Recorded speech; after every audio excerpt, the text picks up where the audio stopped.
first debate this afternoon, Reform of the Child Support Agency, Nicky Morgan.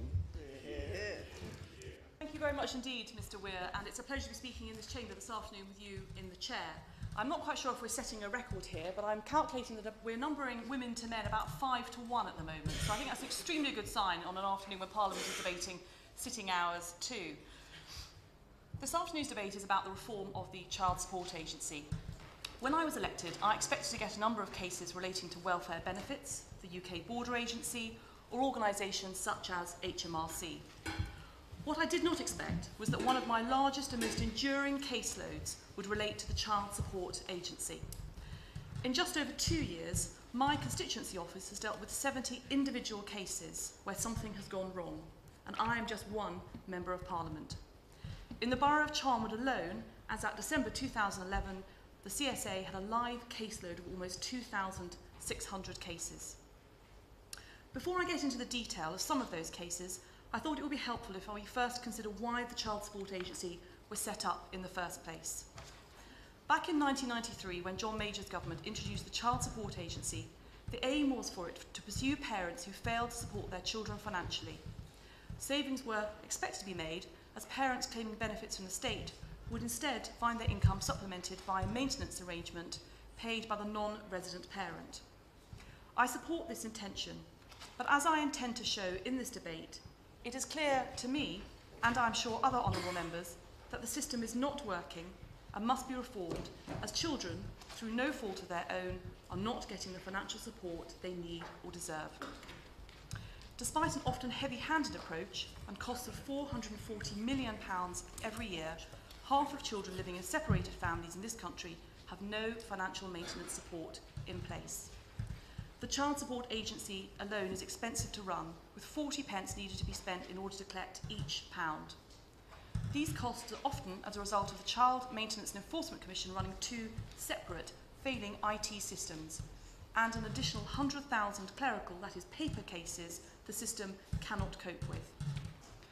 Recent Child Maintenance and Enforcement Commission statistics showed that 48% of complaints were from non-resident parents and 50% of complaints were from parents with care. So I think it's clear that no one is happy with the current system. Child Support Agency data also shows that more than 5,000 past and current CSA cases remain with over £50,000 in arrears. I should say at this point that I would like to congratulate, however, CMEC on producing an excellent set of statistics. I think they must be congratulated for the transparency with which they do produce their figures, and I think that's a model for many other non-departmental public bodies or other arms of government to follow. But despite these statistics, there has been some progress, with deduction orders where money is removed directly from debtors' accounts having trebled since 2009. What we therefore need is a system that is simple and flexible and supports families to make and stick to their own arrangements, if that is at all possible. A system that steers families through a tough time, keeping negotiations constructive and preventing a difficult family breakup becoming worse or potentially destructive. The problem with the current system, from my perspective, is that it seems to invite conflict, often being accused of being heavy-handed and far too arbitrary. The evidence shows that the most effective and enduring arrangements are ones that parents come to themselves. Secondly, the CSA doesn't offer value for money. And thirdly, enforcement can be ineffective, with huge arrears totaling nearly £4 billion as at March this year. And there is a specific issue, which I suspect I'm going to speak about and other honourable members might do too, relating to self-employed partners paying child maintenance. Of course. Mark Spencer. I'm very grateful to the Honourable Lady, and I congratulate her on securing this debate. I just wonder if she recognises that the system at the moment seems to penalise those dads who, and absent parents, who want to do the right thing and want to contribute to their children's welfare, but those who simply want to try and avoid the system, the CSA seems to not have the power to grab hold of them and make them contribute towards their children's lives.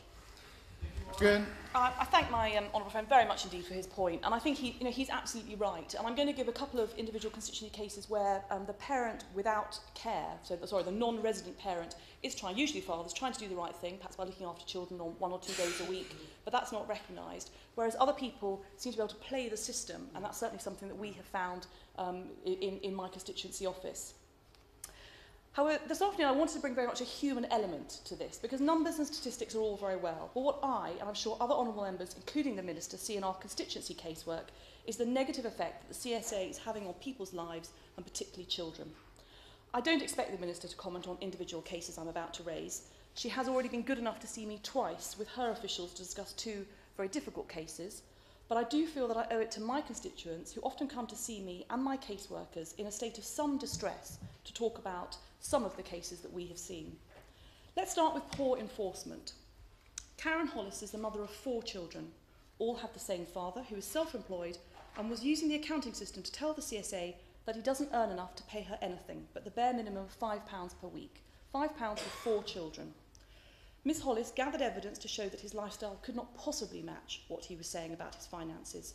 But the CSA didn't take her evidence, or if they did, they then lost it on several occasions, when she sent it in. Miss Hollis asked for our help with putting her evidence to the CSA, and that has now resulted in an assessment of £50 per week. That's 10 times the amount that she was originally assessed as getting. Why is it that ex-partners often have to turn into detectives to get a fairer assessment? My second case relates to Tracy Warren. Her case is currently with the adjudicator, who is carrying out a formal investigation. Miss Warren told the CSA 18 months before her ex-husband left the country that he was planning to go, and she kept telling them, but nothing was done to get him to pay before he went. He has now moved to the Middle East, and because Britain does not have a reciprocal arrangement with the country in question, the CSA cannot chase him to pay.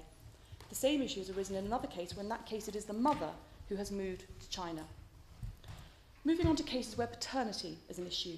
I've had 2 cases where the father queried the paternity of the child, and as a result, the whole CSA claims process seemed to grind to a halt.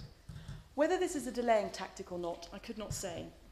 I do know that in one case, after a father asked for a DNA test, he then heard nothing further from the CSA for 3 years, at which point they contacted him to say he was £16,000 in arrears.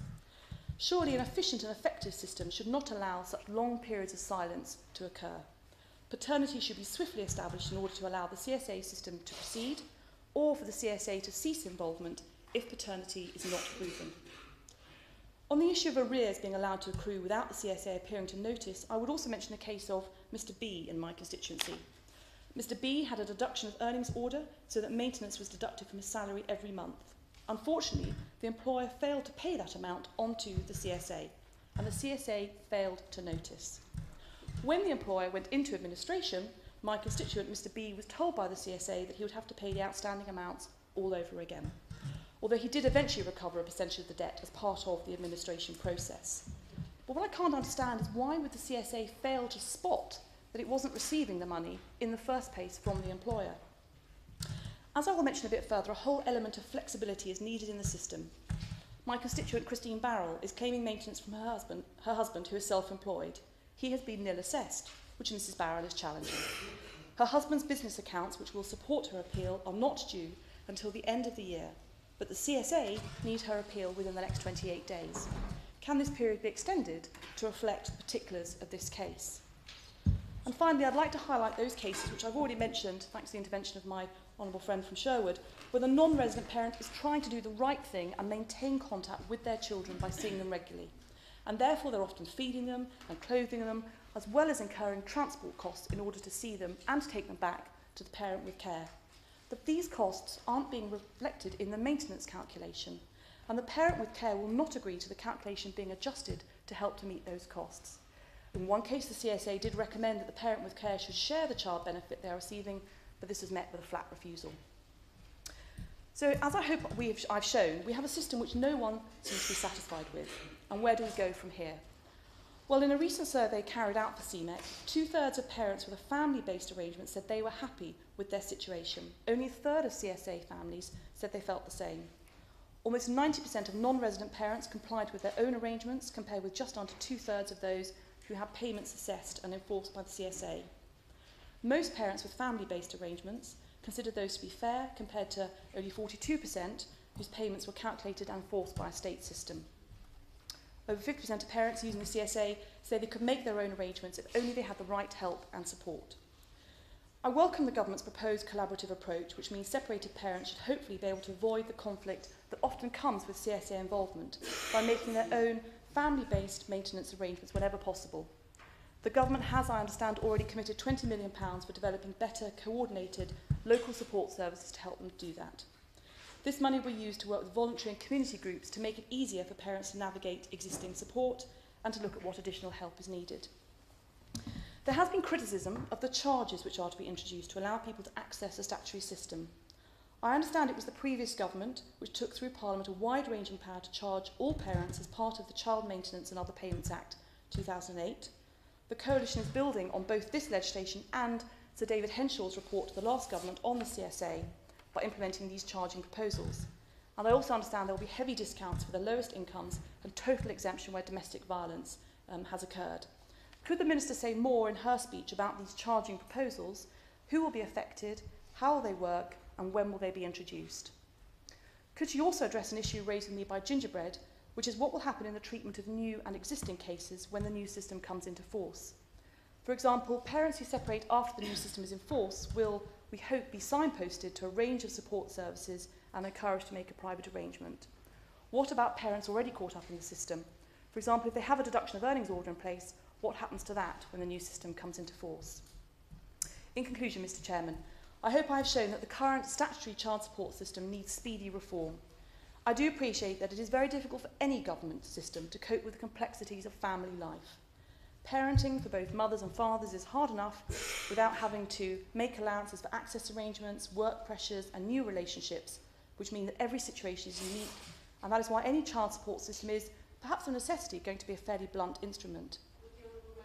Yes, of course I will. Jessica Morden. She's made a powerful case, and I think we'd all agree there do need to be changes to the CSA. But does she feel that it's important that the new system works smoothly immediately, which is something which has foxed all previous governments, in fairness, because at a time of kind of cuts and rising costs of living, it's really important that child maintenance really matters to families, and we mustn't risk making things even worse by getting things wrong and making it even more difficult for families on the breadline at the moment. Nicky Morgan. I thank that woman very much indeed. I think she might have read my last sentence of my speech, because she's absolutely right. I mean, at the end of the day, I think it would be interesting to hear speeches from all sides of the House, but I think probably we all want to get to the same place, which is those families who cannot make arrangements actually have help in order to make those arrangements, and children get the money that they need in order to have all the essentials that they need in life, and that families get the support that they need. And so she's absolutely right that any transition, I'm sure the Minister will address this, any transition has to be as smooth as these things possibly can be. And we are talking about IT systems and, of course, family arrangements. So things are never going to be entirely smooth. But I think we do not want to see families in a worse position than they already are with the unhappiness that I've already talked about. It's right, therefore, that families should be encouraged to make their own maintenance arrangements. But what the government can be doing, and what I would like to hear from my honourable friend the Minister, is how we can be better at getting assessments right in the first place, and then enforcing arrangements when they go wrong, and how we can best help families to resolve these issues themselves. As I've already hinted at, it would be a terrible legacy if, having recognised all the problems I've highlighted above, we were to address those but create new instabilities in the new system.